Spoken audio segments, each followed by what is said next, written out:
really the life of a priest, God uses all that you are.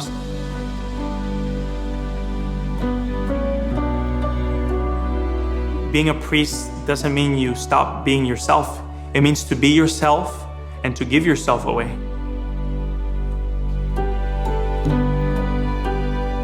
That I'm ordaining priests to pray for them.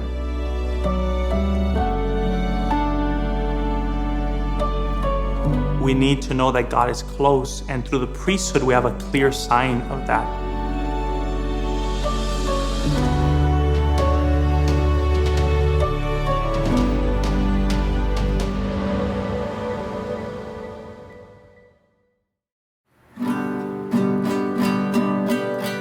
Mi pensamiento eres tú, Señor. Mi pensamiento eres tú. Porque tú me has dado la vida. Porque tú me has dado el existir. My name is Ricardo Ramirez. I am a priest of the Archdiocese of San Antonio, pastor of St. Anne Catholic Church. I've been a priest for 3 years now and assigned to this parish for 2 years.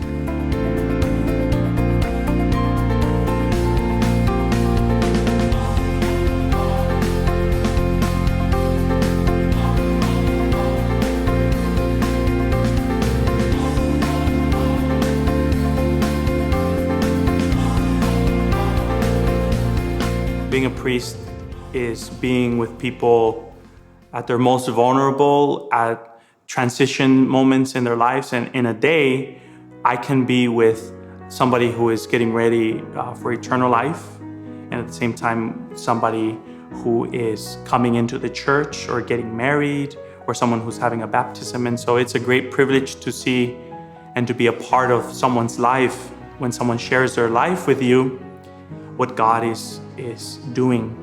And so I get to be a witness of this and an instrument for people, and that is just an amazing part and a great privilege to be with people as Jesus and also seeing Jesus in them.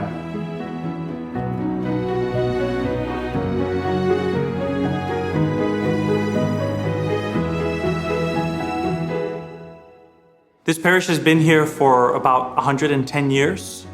It was founded in 1913 as a community, and historically, this parish was one of the first parishes built when the city of San Antonio was growing northward. We had a Catholic school at one time, many families. This parish celebrated 110 years recently. There's a couple of priests in our diocese that were born into this parish that still serve in this diocese, and a few of our bishops who were vicars here for their first assignment. At some point, this parish always had 2 to 3 priests. The Dominicans were here for a long time. And ever since 2011, this way, we've only had 1 priest. We are really in a need for more vocations to the priesthood. And so I am the priest for this community. I'm very happy to be here. Among my first memories of my life, maybe 4 or 5 years old, when I thought about being a priest. And at the time, I had 2 uncles who were priests. I am the 5th priest of my family. I have 2 uncles who are deceased and 2 cousins, all serve the Diocese of Zacatecas in Mexico. And as a child, my uncles, every month or every other month, would come into town. We'd get together and we'd celebrate Mass and then have a big celebration. And so growing up very close to the altar and the Eucharist, I just had a desire from my early childhood to be a priest. And it never really left. As I grew older and eventually, sometime starting into middle school, I really rejected this call. I wanted to do other things with my life. Not really anything specific, just didn't want to be a priest. I know the sacrifice of life and the commitment, and for a long time I ran away. We immigrated. I'm from an immigrant family. We immigrated to the United States, and first to California, and then we moved here to Texas. And when I started here in San Antonio, my home parish is Resurrection of the Lord on the west side. And I started serving at Mass. And I remember how fulfilled it felt to be close to the altar and to be at Mass and to serve. And I really enjoyed doing it. And every once in a while, someone from the parish, and this is the interesting thing, and I think the power that the community, the role of the community in the discernment of vocation was there was never a point where a priest asked me if I thought about priesthood. It was my community who would approach me about this. Even as a teenager, they would say, Ricky, that's what they call me. Have you thought about being a priest? And I would get very upset because I didn't want to. But I felt called. And so inside was this struggle. I've, of course, grew up Catholic, and I've known Jesus my whole life.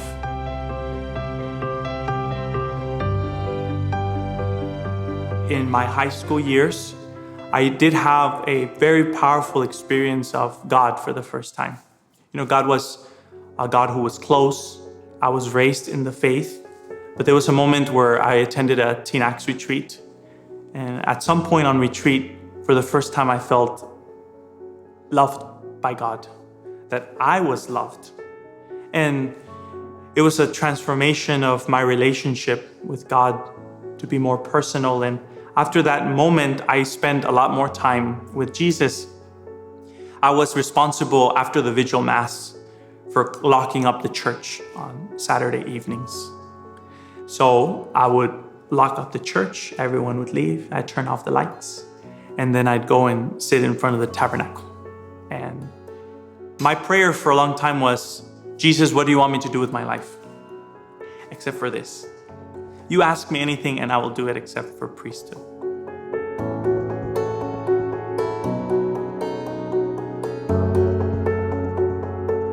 I don't want to go the rest of my life and think, what if God really was calling me? And I didn't answer. I didn't even try to see if this was for me. And so that piece of the community, I reached out to the vocation office here in San Antonio. And I started, my deal with God was, I will attend one retreat at the seminary. I will prove that this isn't for me, and I can have and move on in peace with the rest of my life. Because it was really a tension of feeling, well, if God is calling me, then I have to. It took going to a retreat. I told God I would go to one retreat and put this behind me. And I ended up coming back for one after another and another and another. And it was really the dimension of opening up to letting others accompany me on this journey and seeing other men who felt the same way I did, had the doubts I had the questions and the hesitation, some older than me, some around my age. And I felt that sense of community that said, okay, there's others too, because though I was raised Catholic, I went to a public school and most of my friends weren't practicing. So the thought of being a priest was a really crazy thing. Who thinks about being a priest? That's not normal. And then why me? I felt very inadequate and in many ways thinking, well, there's more other men who should be, but not me. And so at the end of this time of discernment, I was invited for a 3-day retreat. And we concluded with a time of adoration. And it was that hour that for the first time I felt peace. That I felt Jesus calling me, and I said yes.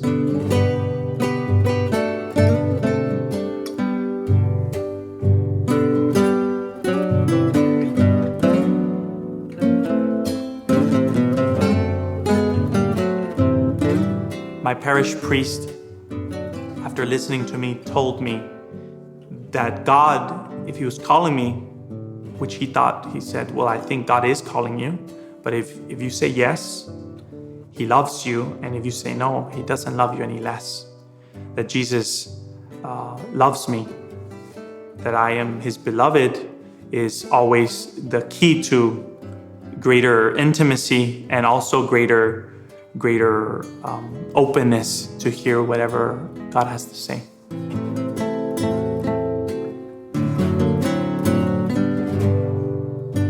I remember specifically that there was a point where I started actively looking for stories like this, seeing men who were discerning, who were being interviewed.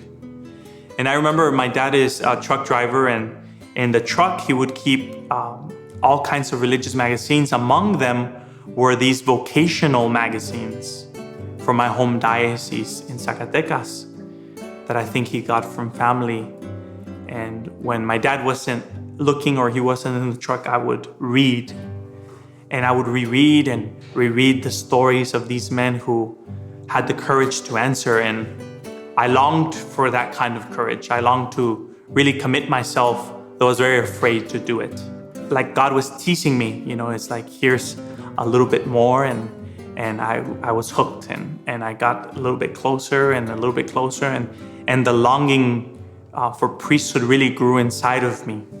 And it was really the testimony of a lot of these guys that helped me along the way.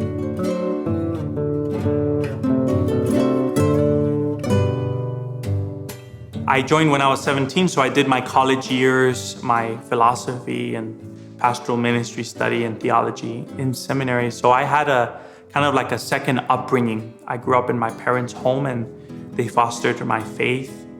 And then I grew up again in the seminary, and I studied here at Assumption Seminary for 8 years.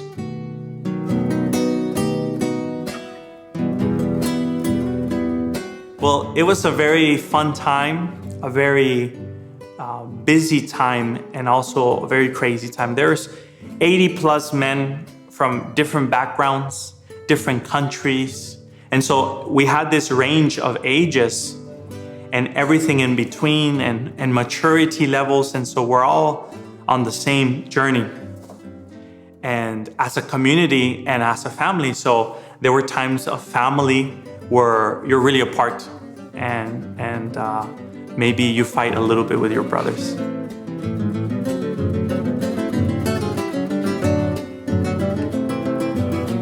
The seminary time is like Jesus' time in Nazareth.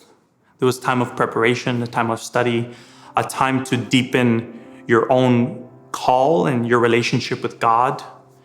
We're on a path to discern and to answer it, this call, and a time of preparation. So there was really, it's a deep time of knowing yourself, of growing, of purifying, of shedding the outer layers and learning to find who you really are. As the priest, you are Jesus, and you're called to minister to whoever is in front of you, and to be equipped to do that wholesomely and professionally. It takes a lot of time of preparation, getting your life together, and when you're ordained a priest, to be ready to just give it all away. My first Mass was during the pandemic. Me and my class, we call each other the Corona class because of the virus and not the beer. We were all deacons preparing for priesthood. In May and March, COVID hits our part of the country and everything shuts down. In the seminary, guys went home. There were a few of us left. And me and my ordination class had spoken and had come to the agreement that ordination would probably be further down the line. Well, the week following the shutdown, the Archbishop called us in.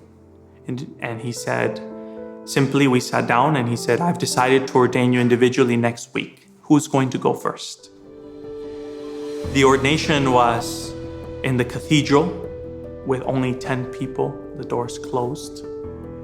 It was very simple and poor, but a very deep moment of prayer where the center of the celebration wasn't me, but Jesus, who was giving this gift to me for the service of his church.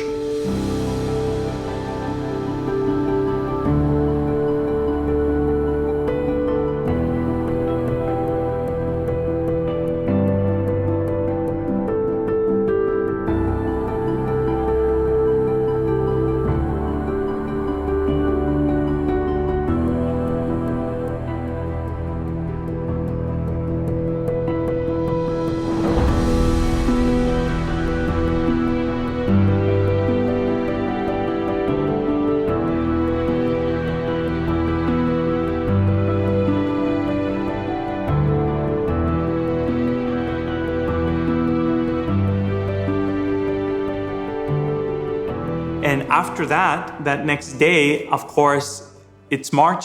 I'm still finishing the theology study. So the next morning, I had a 3-hour class on Zoom. So that was difficult to get through because, of course, that afternoon, I had scheduled my first Mass. And so it's still pandemic, so there was only a few people on campus at the seminary. So my first Mass was done at the chapel of Assumption Seminary, Our Lady's Chapel. There may have been 8 people.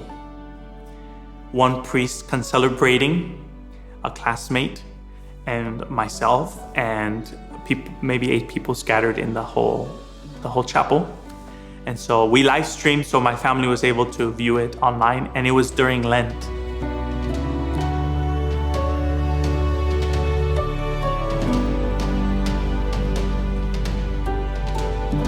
What I remember clearly was Archbishop told my ordination class, I'm not ordaining you because of the pandemic. I'm ordaining you because I want to tell the people of the Archdiocese at the time where churches were closed that I'm ordaining priests to pray for them. And he asked us every day, he says, I want you while you're here to offer Mass every day for the people of the Archdiocese. And so there were these priests living like monks, offering Mass every day for all our people who desired to be with Jesus in the Eucharist, and that's what we did.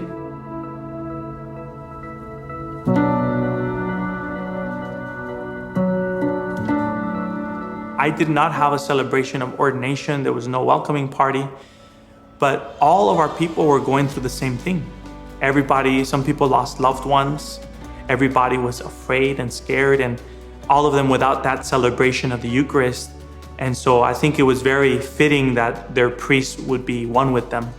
I've been really moved by Cardinal Bernardin. He has a book called The Gift of Peace. And he said that every day he gave his first hour to God. He said sometimes in that hour, I was very distracted, planning and preparing for the busy day ahead. He says, but no matter what, I told God, this hour is for you.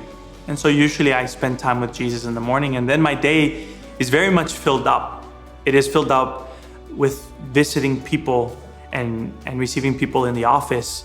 Then I receive people throughout the day. I have received people for appointments, for confession, sometimes for pastoral counseling, some people that want to come and speak to a priest. And so my day is very much filled by visiting people.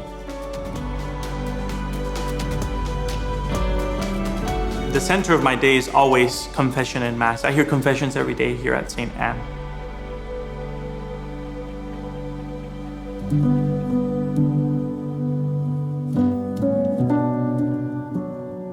Locally centered in San Antonio, and we have Mass at 5:30.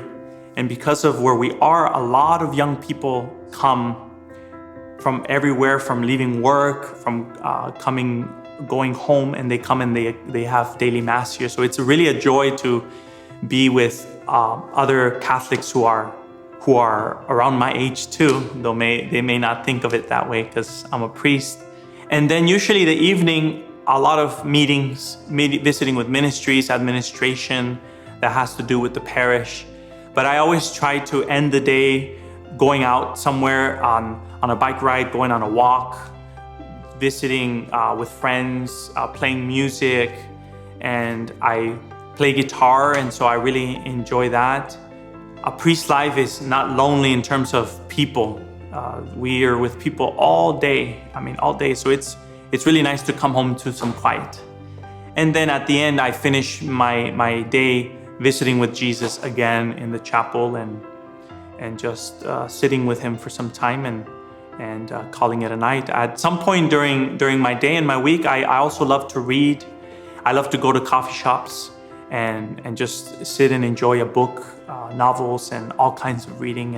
And so that's part of my hobbies and go on bike ride. I've tried to incorporate some exercise into my day because it's important to take care of my own health. And so I enjoy riding the bike because especially here through the neighborhoods and around the lake, I just get to enjoy the air. And at that time, I usually don't have my phone on me, so no one's calling. And I'm just enjoying myself out and about and It doesn't happen that it happens all the time that I run into parishioners because this is the neighborhood I minister in. So people wave as I go by, and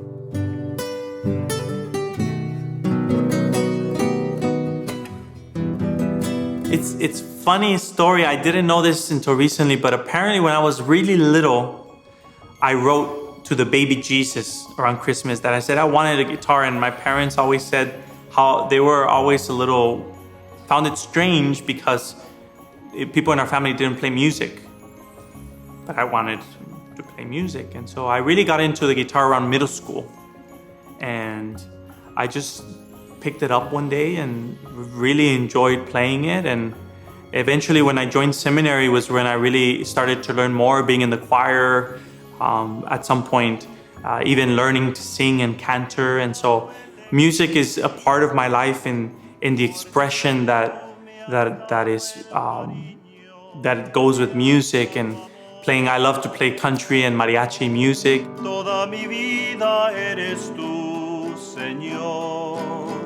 Toda mi vida eres tú, Señor. Toda mi vida eres tú, Señor. Toda mi vida eres tú.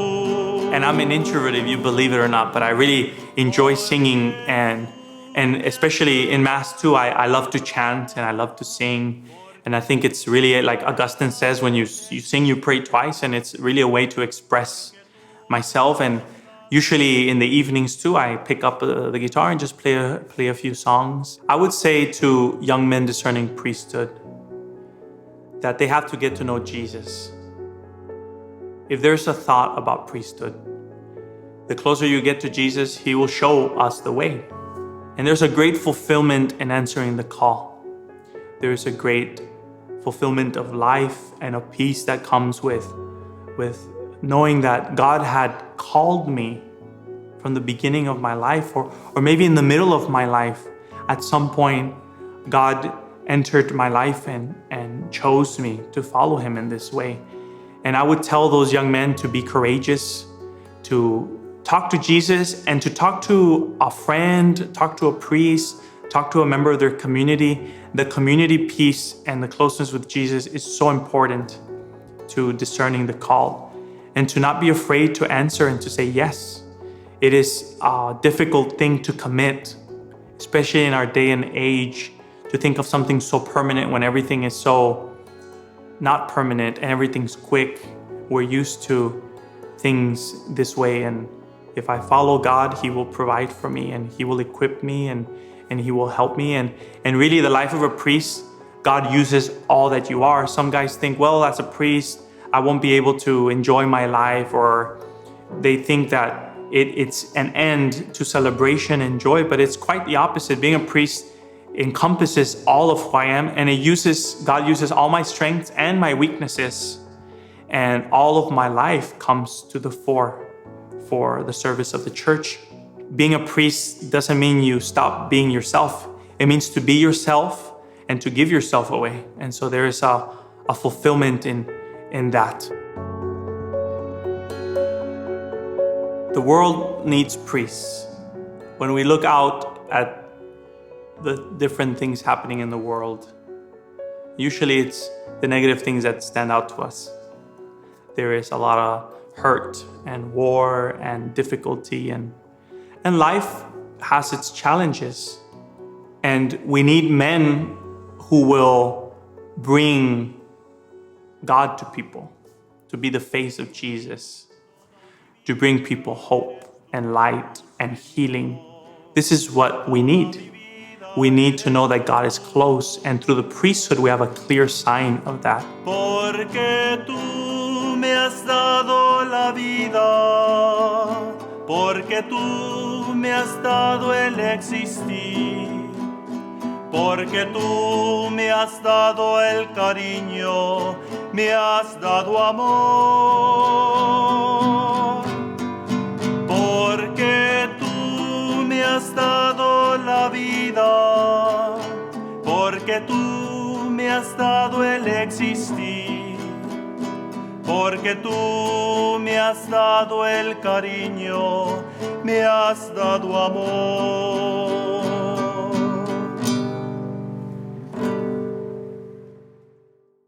My life is a miracle. Every child has a story of God's love to share. Shalom World, tune into God's love story.